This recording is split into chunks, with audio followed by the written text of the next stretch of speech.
Hello students. इस lecture में हम लोग माइक्रो प्रोसेसर का स्टैक एंड सब रूटीन का डिटेल स्टडी करेंगे। तो नोट करते हैं हम लोग स्टैक एंड सब रूटीन। ठीक है, हम लोग इस लेक्चर में स्टैक एंड सब रूटीन की डिटेल स्टडी करेंगे। What is stack? आप लोग स्टैक पॉइंटर के बारे में बात कर चुके हैं, पढ़ चुके हैं आप लोग 8085 में। ये देखिए 8085 माइक्रो प्रोसेसर के लिए लास्ट लेक्चर है। अभी तक हम सभी जितने भी पीपीआई लेक्चर थे उस सब लेक्चर की बात कर चुके थे। अब हमारा ये हो सकता है कि 2 लेक्चर में स्टैक और सब रूटीन की बातें की जाएं और उसके बारे में जाना जाए कि इन लोगों का क्या काम है, क्यों आखिर इसको अलग रखा गया स्टैक को, सब रूटीन को।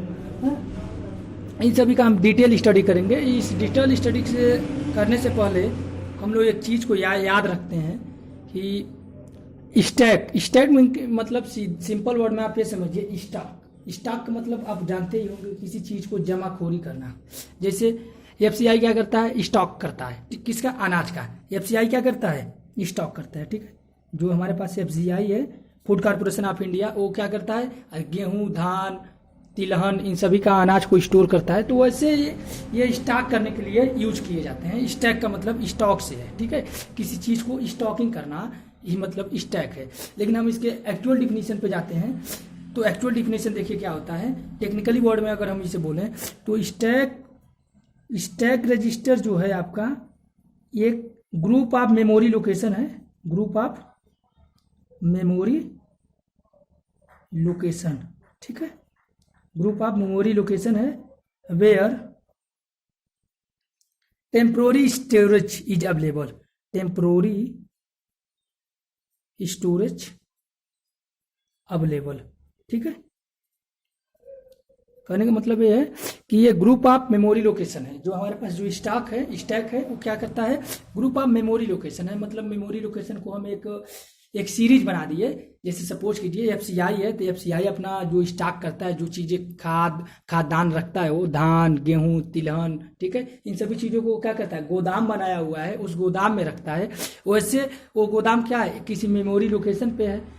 किसी कहीं मान लीजिए कि हर जगह मंडी होती है उसकी, एफसीआई की एक मंडी बनी होती है, आप लोग देखे ही होंगे, आपके ज़िले में हो सकता हो। ठीक है, लेकिन देखिए बहराइच, गोंडा, फैजाबाद, इन सब जगह एफसीआई का गोदाम है। वैसे ही और उनका एक लोकेशन दिया गया है कि यहाँ पर इसका गोदाम है, यहाँ पर इतनी कैपेसिटी है स्टोर करने की। तो वैसे हमारे पास माइक्रो प्रोसेसर में क्या होता है? टेम्पोररी डेटा को स्टोर करने के लिए स्टैक होता है। स्टैक क्या होता है? ग्रुप ऑफ मेमोरी लोकेशन होता है जहाँ पर हम कोई डेटा टेम्पोररी रूप से रख सकते हैं। ठीक है, और उन सबका जो डिस्क्रिप्शन है, इट मीन्स विवरण है, वो मेन प्रोग्राम में दिया गया होता है। इसका क्या होता है? विवरण जो है, डिस्क्रिप्शन है, वो मेन प्रोग्राम में दिया जाता है। ठीक है, मेन प्रोग्राम में बताया जाता है कि कहाँ पे हमारा स्टैक पॉइंटर है।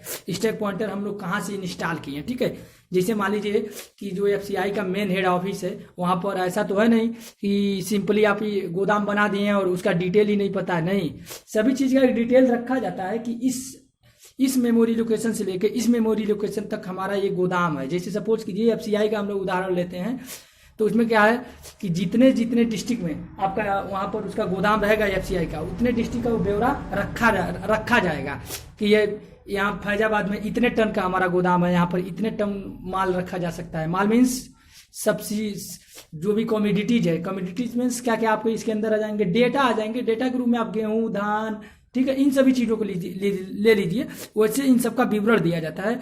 तो विवरण कहाँ दिया जाता है? मेन प्रोग्राम में। तो वैसे स्टैक में भी है। स्टैक में भी क्या है कि कुछ स्पेशल मेमोरी मैपिंग जब की जाती है कि इस और इस मेमोरी बीच हम स्टैक को इंस्टॉल करेंगे। जैसे सपोज कीजिए कि अगर मान लीजिए कि इस समय कोरोना का प्रॉब्लम चल रहा है तो हॉट स्पॉट बनाए गए हैं। हॉट स्पॉट बनाए गए हैं मतलब वो क्या है? एक तरह से स्टैक बनाए गए हैं कि वहाँ पर कोरोना के मरीज होने की संभावना अधिक है। ठीक है, तो उसको हॉट स्पॉट बना दिया गया। वो भी एज स्टैक के रूप में ही काम कर रहा है कि यहाँ पर मतलब मिलने की संभावना अधिक है। यहाँ पूरे एरिया को सील कर दिया गया है। हॉट स्पॉट बना के उस पूरे एरिया को सील कर दिया गया है कि सिर्फ उसमें कोरोना के मरीज वहाँ मिल सकते हैं, तो इसलिए वहाँ बाहरी लोग अंदर बाहर नहीं जाएंगे। तो इसी प्रकार स्टैक जो बनाया जाता है, उस स्टैक में पूरी डाटा को सील कर दिया जाता है। उस मेमोरी लोकेशन पे आप और कोई काम नहीं करेंगे। ठीक है, हॉट स्पॉट से आप लोग समझते हैं। जैसे मान लीजिए इस समय क्या चल रहा है, दिल्ली में 15-20 हॉट स्पॉट बनाया गया है, यूपी में 4-5 हॉट स्पॉट बनाया गया है। तो उसका कहने का मतलब ये हुआ कि उस मेमोरी लोकेशन को सील कर दिया जाता है एक स्पेशल कार्य के लिए, ठीक है। तो उसको हम क्या बोलते हैं, स्टैक बोलते हैं। ओके, अब हमें लगता है आप लोग समझ गए होंगे। इसको क्या कर दिया गया, सील कर दिया गया, मतलब रिजर्व कर दिया गया। सपोज कीजिए कि आपने जो स्टैक पॉइंटर इंस्टॉल किया 2000H 2000H से आपने स्टैक पॉइंटर को इंस्टॉल किया और आपको कितने की जरूरत है, 1000 मेमोरी लोकेशन के। तो आप क्या करेंगे, 2000 से लेके 3000 तक स्टैक पॉइंटर बना देंगे इस मेमोरी लोकेशन पे। अब इस मेमोरी लोकेशन पे आप कोई डेटा नहीं रखेंगे, सिर्फ स्टैक के लिए काम करेंगे, ठीक है, टेम्परेरी स्टोरेज के लिए। इस पे कोई आप इनपुट आउटपुट डिवाइस नहीं इस मेमोरी लोकेशन पे जोड़ेंगे, ठीक है। ये टेम्परेरी स्टोरेज के लिए ये सब चीजें हैं। ओके, तो ये आपका हो गया स्टैक के बारे में। जैसे कहने का मतलब है कि इस मेमोरी लोकेशन पे आप कोई डेटा नहीं रख सकते, सिर्फ टेम्परेरी स्टोरेज के लिए जो स्टैक से रिलेटेड ऑपरेशन है उसके लिए ये मतलब स्पेशल डिजाइन किया गया। ऐसा नहीं है कि इस मेमोरी लोकेशन पे आप लोग कोई डिवाइस अपना जोड़ के काम चलाएं, चाहे कोई डेटा का रिजल्ट आए तो ले जाकर वहां पर स्टोर करें, नहीं, ये सिर्फ स्टैक के लिए, ओनली फॉर स्टैक। अब स्टैक से रिलेटेड जो ऑपरेशन होता है, अब आप जानते हैं स्टैक का कितना बड़ा काम है स्टैक पॉइंटर का। आपको पता है कि हर बार मान लीजिए अगर डीएम माइक्रो प्रोसेसर कोई दूसरा डेटा ट्रांसफर करना चाहता है तो जाके उसका एड्रेस को, पीसी वाली वैल्यू को वहां पर सेव करता है, उसके डेटा को भी सेव करता है। ये सब उसके वर्किंग होते हैं, ठीक है। अब हम लोग देखते हैं अब स्टैक की आवश्यकता क्यों हुई भाई, नीड ऑफ स्टैक की आवश्यकता क्यों हुई, इसको भी जानना बहुत जरूरी है। तो देखिए, स्टैक की आवश्यकता इसलिए हुई कि जब माइक्रो प्रोसेसर अपना कोई काम, मेन प्रोग्राम काम कर रहा है, उसके बीच में मेन प्रोग्राम वो कर रहा है, ठीक है। मान लीजिए कि माइक्रो प्रोसेसर मेन प्रोग्राम को एग्जीक्यूट कर रहा है, ठीक है। तो उसी के बीच में अगर कोई इंटरप्ट आ जाता है, इंटरप्ट अगर आ जाता है तो क्या होगा, वो इंटरप्ट आ जाएगा तो क्या करने चला जाएगा, इंटरप्ट को सर्विस देने चला जाएगा। तो इंटरप्ट को सर्विस देने जाएगा तो जो नेक्स्ट इंस्ट्रक्शन है मेन प्रोग्राम में, ठीक है, उस इंस्ट्रक्शन का पीसी की वैल्यू, डेटा की वैल्यू को कहाँ स्टोर करेगा भाई, उसको रखने के लिए कहीं जगह चाहिए ना। ऐसे तो है नहीं उस डेटा को ऐसे छोड़ देगा फिर आएगा। हम लोगों की आदमी तो है नहीं, वो मशीन तो आदमी है नहीं। मशीन क्या होता है बेसिकली कि वो सभी डेटा को स्टोर करता है, उसी डेटा का वो फिर से वो रिट्राइव करके एनालिसिस करके अपने मेन प्रोग्राम पे पहुंचता है। तो ये क्या करेगा कि मेन प्रोग्राम में जितना काम हो चुका है, जितना डेटा का काम हो चुका है, उस डेटा को अगर नेक्स्ट इंस्ट्रक्शन में यूजेज हैं, ठीक है, तो उन डेटा को और उनके प्रोग्राम मेमोरी लोकेशन को ले जाके वो सेव कर देगा स्टैक पॉइंटर में। और फिर जब वो इंटरप्ट को सर्विस देके आ जाएगा माइक्रो प्रोसेसर का जो प्रोसेसर बस है, सिस्टम बस है या कंट्रोल यूनिट है, जब उसको सर्विस दे देगा इंटरप्ट को, तो फिर से वो स्टैक में आएगा और बेसिकली इंटरप्ट से डेटा उठाकर लेके चला जाएगा, ठीक है, सॉरी, स्टैक से डेटा लेके चला जाएगा और फिर वो मेन प्रोग्राम को लगेगा अपने हिसाब से उस मेन प्रोग्राम को वो एग्जीक्यूट करने। ये इसलिए स्टैक की जरूरत पड़ी है ना भाई, इमरजेंसी के लिए। स्टैक क्या, इमरजेंसी, एक प्रकार का इमरजेंसी स्टोरेज है, टेम्परेरी इमरजेंसी स्टोरेज। टेम्परेरी कुछ समय के लिए डेटा को स्टोरेज करता है इमरजेंसी कंडीशन में, ठीक है। अब हम लोग आते हैं सब रूटीन के बारे में। व्हाट इज सब रूटीन? सब रूटीन देखिए, सब रूटीन क्या है, सब रूटीन एक सब प्रोग्राम होता है। ओके, सब प्रोग्राम होता है। तो देखिए सब रूटीन क्या है, एक सब प्रोग्राम है। सब प्रोग्राम मीन्स मेन प्रोग्राम का एक हिस्सा है। सब प्रोग्राम मीन्स मेन प्रोग्राम का एक हिस्सा है। तो इसके लिए भी कई प्रोसेसर में जो अच्छे प्रोग्रामर होते हैं, बेस्ट प्रोग्रामर होते हैं, वो सब रूटीन प्रोग्राम को किसी मेमोरी लोकेशन पे स्टोर करके रखे रहते हैं। जब जरूरत पड़ती है सब प्रोग्राम की तो फिर उसे बुला लेते हैं, सर्विस देके फिर छोड़ देते हैं। जैसे देखिए हम लोग सिंपल वर्ड्स में देखें कि सब रूटीन का क्या वर्क है, कैसे है। जैसे मान लीजिए कि आप कोई प्रोग्राम बना रहे हैं, उसमें बार बार एडिंग करना पड़ रहा है, ठीक है, बार बार एडिंग करना पड़ रहा है, तो बार बार आप ऐड के लिए भी इंस्ट्रक्शन लिख रहे हैं। तो इससे बेटर क्या है कि आप एडिंग का एक अलग से प्रोग्राम बना लीजिए। जब एडिंग की जरूरत पड़े उसको कॉल कर लीजिए, फिर जब एडिंग की जरूरत नहीं पड़ी तो उसको रिटर्न कर लीजिए। ओके, तो ये हो जाएगा सब रूटीन। सब रूटीन का मतलब ये है, इससे देखिए सब रूटीन से करने से आपको क्या लाभ है। सबसे पहले प्रोग्राम की लेंथ कम हो जाती है। प्रोग्राम की जो लेंथ है, प्रोग्राम लेंथ कम हो जाएगी। जब प्रोग्राम लेंथ कम हो जाएगी तो रैम एरिया कम, मतलब डिसिपेट होगा, रैम एरिया लेस डिसिपेट, है ना। बार बार आपको मतलब ऐड नहीं करने की जरूरत पड़ेगी। आप कॉल किए रिटर्न किए। जैसे आप लोग ऐसे समझ सकते हैं कि अगर आप कोई प्रोग्राम करते हैं, घर पे ही कोई फंक्शन करते हैं, ठीक है, तो ऐसा थोड़ी है कि पानी के लिए आप गिलास खरीदते हैं स्टील का, आप लोग भाड़े पर गिलास ले लेते हैं, ठीक है, और उस गिलास से सभी लोग अपने जो मेहमान हैं उनको पानी पिला देते हैं, फिर वो रिटर्न हो जाते हैं। भाड़े वाले गिलास रिटर्न करने का मतलब उन्हें आप डिस्पोजल कर देते हैं, लेकिन यहाँ डिस्पोजल नहीं होगा, भाड़े पर के गिलास आप लोग मतलब यूज कर लेते हैं, फिर वो डिस्पोजल हो जाता है। लेकिन ये सब रूटीन वाला जो प्रोग्राम है स्टेजल नहीं होता, डिस्पोजल नहीं होता। ध्यान देने वाली बात यह है कि सब रूटीन का भी एक विवरण होता है। सब रूटीन एक सब प्रोग्राम है जो से किनारे कोने में एक साइड में रखा जाता है किसी मेमोरी लोकेशन को स्पेसिफाइड करके कि इस मेमोरी लोकेशन पे ये वाला सब रूटीन प्रोग्राम है। वहां पर जाएगा माइक्रो प्रोसेसर, वहां से सब रूटीन को उठाकर लाएगा उस प्रोग्राम में। जैसे मान लीजिए कोई बड़ा प्रोग्राम है मल्टीप्लाई का, तो देखिए माइक्रो प्रोसेसर में मेनली मल्टीप्लाई के लिए कोई मतलब इंस्ट्रक्शन नहीं होते। तो मल्टीप्लाई कैसे किया जाता है, रोटेट किया जाता है, रोटेट करने के बाद उसको फिर ऐड किया जाता है, फिर रोटेट, फिर ऐड। तो हम लोग क्या करते हैं बेसिकली इन सभी चीजों को रिपीटेशन से बचने के लिए, जैसे देखिए आप लोग रिपीटेशन से बचने के लिए क्या बोलते हैं, 3 टाइम्स 4 टाइम 5 टाइम 100 टाइम्स बोल देते हैं ना। आप ऐसे तो नहीं बोलते हैं ना 1000000 ऐसे तो बोलते नहीं, 4 टाइम 3 टाइम बोलते हैं। या फिर कोई वर्ड लिखते हैं तो रिपीटेशन से बचने के लिए उसके आगे 2 लिख देते हैं, 3 लिख देते हैं, ठीक है। तो ये सब चीजें रिपीटेशन से बचने के लिए ऐसा डिजाइन भी किया जाता है कि प्रोग्राम में एरर भी कम हो, ठीक है। प्रोग्राम में जब प्रोग्राम बहुत लेंथ हो जाएगा तो प्रोग्राम में एरर भी कम होगा, रैम एरिया की भी बचत होगी और प्रोग्राम जल्दी से एग्जीक्यूट होगा। बार बार आप ऐड बार बार सब्ट्रैक्ट करने की जरूरत नहीं है, ठीक है। तो उसके लिए हम लोग छोटा छोटा प्रोग्राम अपना जो बहुत जरूरी प्रोग्राम है उसको एक जगह किनारे रख लेते हैं। इट मीन्स कहने का मतलब ये हुआ कि उसको एक छोटे प्रोग्राम को एक बड़े प्रोग्राम में जब जरूरत पड़ती है तो उसको एक जगह पर अलग जगह स्टोर किया जाता है और जैसे जैसे जरूरत पड़ती है उस हिसाब से लेते जाते हैं। नेक्स्ट हम लोग एक एग्जांपल की सहायता से देखते हैं कि कैसे हमारा सब रूटीन वाला वर्क करता है। आप लोग हो सकता है इस वे में अच्छे से समझ जाएं कि सब रूटीन हमारा कैसे वर्क करता है, ठीक है। सपोज कीजिए कि आपके पास कोई प्रोग्राम है, ठीक है, प्रोग्राम है, ठीक है।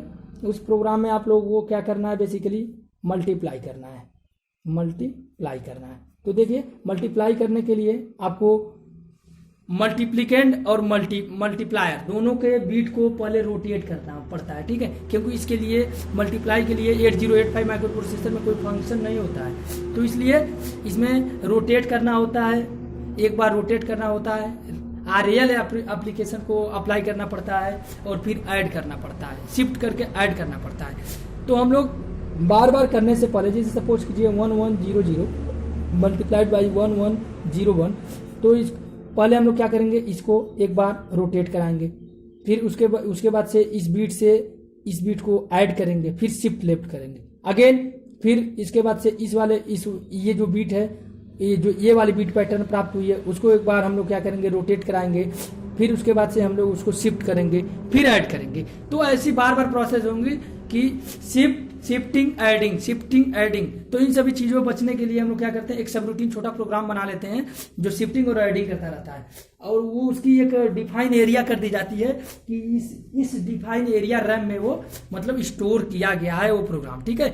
तो जब प्रोग्राम में जरूरत पड़ती है शिफ्टिंग की तो हम सीधे कॉल फंक्शन का यूज करते हैं। इट मीन्स जिस लोकेशन पे उसको स्टोर किया गया है तो हम लोग सिंपली एक इंस्ट्रक्शन कॉल का यूज करते हैं, ठीक है। जैसे मान लीजिए कॉल 2010H, इट मीन्स इस लोकेशन पे कोई एक प्रोग्राम है, सब रूटीन प्रोग्राम है, ठीक है। उस लोकेशन पे पहुंच जाता है हमारा माइक्रो प्रोसेसर का जो प्रोसेसर बस है, और वहां से उस प्रोग्राम को लेकर इसमें रख देता है और फिर उसको एग्जीक्यूट कर लेता है, ठीक है। अगेन जब उसका काम खत्म हो जाता है तो हम लोग सिंपली RET लिख देते हैं, रिटर्न, फिर वो कॉल से रिटर्न हो जाता है और वो फिर अपने जिस एड्रेस पे उसको जाना चाहिए था उस एड्रेस पे वो पहुंच जाता है। इस प्रकार सब रूटीन की जो हमारी वर्किंग सिस्टम है यही है सब रूटीन की, ठीक है। इससे हमारा क्या क्या बचत होता है, रैम एरिया की बचत होती है, प्रोग्राम में एक्यूरेसी बनी रहती है, प्रोग्राम लेंथ में कोई प्रॉब्लम नहीं होती, कोई बहुत बड़ा प्रोग्राम में वो होता है, साथ ही साथ में से हमारी जो प्रोसेसिंग स्पीड होती है काफी फास्ट हो जाती है, ठीक है।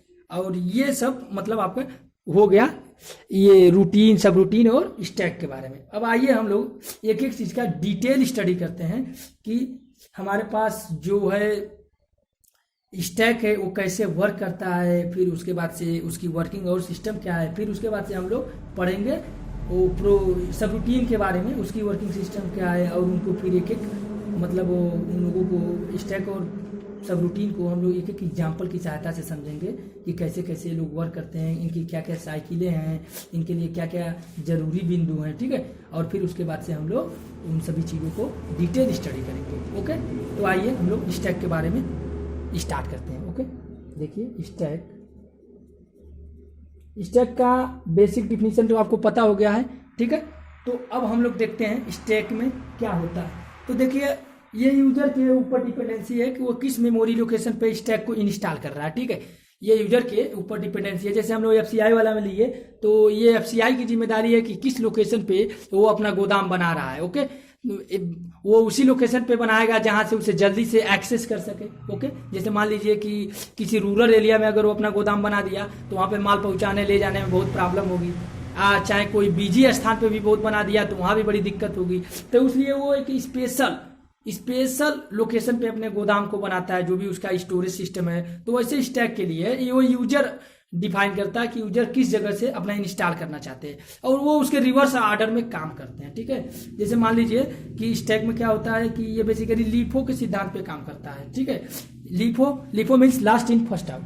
ये स्टैक लीफो के सिद्धांत पे काम करता है, लास्ट इन फर्स्ट आउट। कहने का मतलब है कि जो लोग लास्ट में आएंगे उनको सर्विस पहले दिया जाएगा, जो लोग पहले आएंगे उनको लास्ट में सर्विस दिया जाएगा। ये इसकी एक खासियत है हमारे पास, ठीक है। और इन सभी चीज़ों को हम लोग बेसिकली डिटेल स्टडी करेंगे कि ये लीफो के सिद्धांत पे कैसे काम करता है, क्या इसका वर्किंग है। ओके, अब आइए हम लोग देखते हैं कि लीफो का सिद्धांत क्या है, लास्ट इन फर्स्ट आउट, ठीक है। जैसे मान लीजिए कि आप लोग FCI का जो हम एग्जांपल लिए थे गोदाम वाला, तो उसमें जो ट्रक से माल लदा हुआ पहले आएगा उसको हम लोग सबसे लास्ट में डिस्ट्रीब्यूट करेंगे। जो पहले आएगा उसको लास्ट में डिस्ट्रीब्यूट करेंगे, जो लास्ट में आएगा उसको पहले डिस्ट्रीब्यूट करेंगे।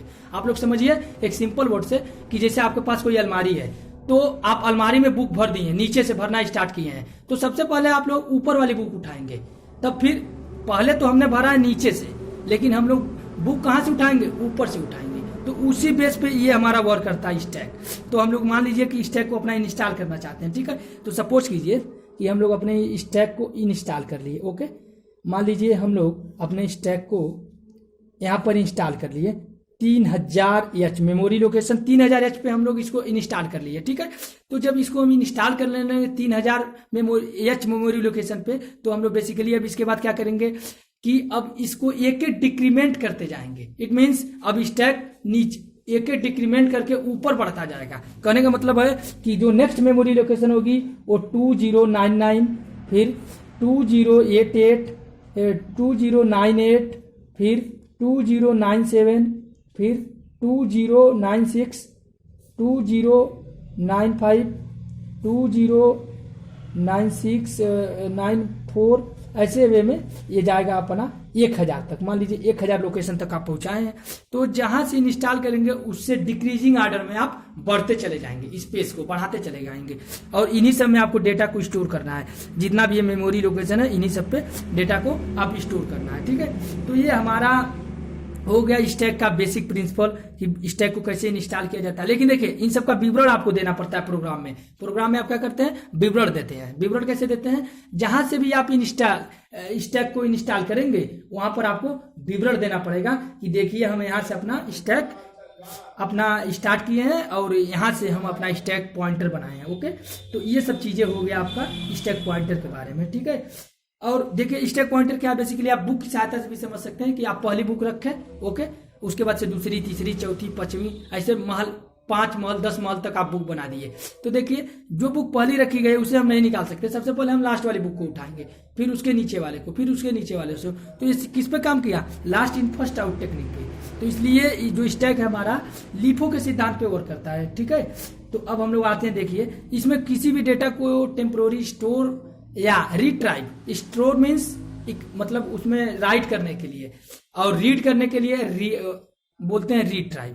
तो देखते हैं, इट मीन्स राइट करने के लिए हमारे पास जो इंस्ट्रक्शन होते हैं पुश, और रीड करने के लिए जो इंस्ट्रक्शन होते हैं पॉप, ठीक है, ठीक है।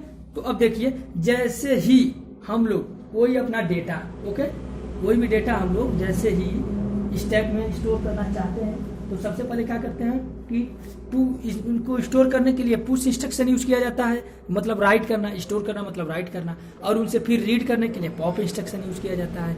तो बेसिकली वो क्या हुए, राइट करने का मतलब क्या हुआ कि हमारे पास उसको पुश करना पड़ेगा, और रीड करने का मतलब क्या हुआ, रीड करने का मतलब क्या हुआ बेसिकली कि उसको पॉप करना पड़ेगा। अब देखिए जब हम इसको पुश करते हैं तो ये क्या करता है, फिर जब राइट करते हैं तो मतलब पुश करने के बाद जब पॉप करते हैं तो ये क्या करता है, इन सभी चीजों का हम लोग बेसिकली अध्ययन करने वाले हैं। ओके, तो अब हम लोग यहीं पर, अपना लेक्चर काफी लंबा हो जा रहा है तो इस लेक्चर को यहीं पे एंड करते हैं, और नेक्स्ट में हम पुश और पॉप दोनों चीजों को हम लोग अध्ययन करेंगे। ठीक है, सबसे पहले ये ध्यान देने वाली चीज है कि जो हमारे पास स्टैक पॉइंटर होता है उसमें क्या होता है कि इसमें जो हायर लोकेशन से हम लोग हमेशा इसे इंस्टॉल करते हैं। जैसे मान लीजिए आपको 2000 रैम एरिया का स्टैक पॉइंटर चाहिए, मतलब तो हम लोग क्या करेंगे, या तो इसे 3000 से स्टार्ट करके 1000 तक पहुंचा देंगे, तो ये हमारा हो गया, ये एक प्रकार के वन मेथड हो गया, या फिर 2000 से 0 तक पहुंचा देंगे, ये सेकंड मेथड हो गया, या फिर 2500 से 500 तक पहुंचा देंगे, ये तीसरी मेथड है। इट मीन्स करने का मतलब ये है सिंपली वर्ड में, कहीं से भी आप हायर लोकेशन से इसे इंस्टॉल करते हैं स्टैक को, उसके बाद से लोअर लोकेशन तक लेके जाते हैं, तभी इसको हम बोलते हैं स्टैक। ओके, अब हम लोग इसमें देखिए डेटा को कैसे स्टोरेज करते हैं, इन सभी चीज़ों का हम लोग अभी आपको बताते हैं। ये देखिए 16 बिट का होता है स्टैक पॉइंटर, आपको बता चुके हैं कि स्टैक पॉइंटर 16 बिट का होता है, क्योंकि ये मेमोरी लोकेशन है ना। अब देखिए ये इसके मेमोरी लोकेशन स्टैक पॉइंटर के कि 3000 मेमोरी लोकेशन पे अगर इंस्टॉल हुआ स्टैक, तो यहाँ से ये डेटा स्टोर करना स्टार्ट कर देगा। सपोज कीजिए, आप लोग सपोज कर लीजिए कि 3000 मेमोरी लोकेशन से हमारा स्टैक पॉइंटर अगर स्टार्ट हुआ है, तो बेसिकली कहाँ से स्टोर करना स्टार्ट करेगा, 2099H से डेटा को स्टोर करना स्टार्ट करेगा। इसमें डेटा अगर कोई लिखना है तो 3000 पे नहीं लिखेंगे, क्योंकि 3000 पे तो वो इंस्टॉल ही हुआ है, तो उससे कम करके 2000 से हम लोग लिखना, जो भी डेटा हमको रखना स्टार्ट कर देंगे, और ये इसका मेमोरी लोकेशन हो जाएगा। ओके, तो अब हम लोग देखते हैं नेक्स्ट लेक्चर में कि और भी इसके पुश पॉप के क्या क्या ऑपरेशन है, उनके लिए कौन से रजिस्टर में हम कर सकते हैं, इन सभी चीज़ों का हम लोग डिटेल स्टडी करने वाले हैं with diagram and block diagram. Okay, with instruction के साथ भी हम बताएंगे कि इंस्ट्रक्शन कैसे वर्क करते हैं। ठीक है, आइए तो यहीं पे हम लोग अपना लेक्चर एंड कर देते हैं, क्योंकि लेक्चर बहुत बड़ा ना होने पाए, इसलिए मैं सोच रहा हूँ कि क्वालिटी में भी कोई बहुत इंप्रूव नहीं कर रहा हूँ, जितने जितने पिक्सल में बना रहा हूँ उसको रिड्यूस भी नहीं कर रहा हूँ कि आप लोग उसे प्रायर वे में देखें। बार बार आप लोगों के कमेंट आ रहे हैं कि सर दिख नहीं रहा है, कुछ दिख नहीं रहा है, बट मैं भी प्रयास तो यही कर रहा हूँ कि आप लोगों को दिखे, चीज़ें क्लियर हो। Okay, thank you.